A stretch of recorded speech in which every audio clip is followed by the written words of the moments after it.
மின்னணு வாக்குப்பதிவு எந்திரம் உள்ளிட்ட எந்த மின்னணு எந்திரத்தையும் ஹேக் செய்ய முடியும் என்று டெஸ்லா நிறுவனத்தின் தலைமை செயல் அதிகாரியும் உலகின் முதல்நிலை பணக்காரருமான எலான் மஸ்க் மீண்டும் தெரிவித்துள்ளார்.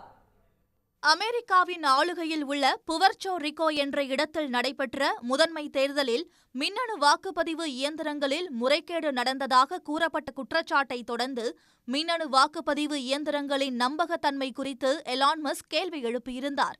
மனிதர்கள் அல்லது செயற்கை நுண்ணறிவால் வாக்குப்பதிவு இயந்திரங்களை ஹேக் செய்ய முடியும் என்று எக்ஸ் பக்கத்தில் கூறியிருந்த எலான் மஸ்க், வாக்குப்பதிவு இயந்திரங்கள் பயன்பாட்டிற்கு முற்றுப்புள்ளி வைக்க வேண்டும் என்று தெரிவித்திருந்தார்.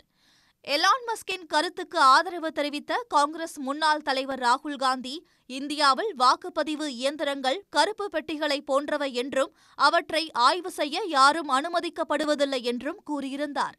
இந்த நிலையில் எலான் மஸ்கின் கருத்துக்கு எக்ஸ் தளத்தில் பதிலளித்த முன்னாள் ஒன்றிய அமைச்சர் ராஜீவ் சந்திரசேகர், ஹேக் செய்ய முடியாத எலக்ட்ரானிக் கருவியை உருவாக்க முடியாது என பொத்தாம் பொதுவாக கூறுவது தவறு என்று குறிப்பிட்டுள்ளார்.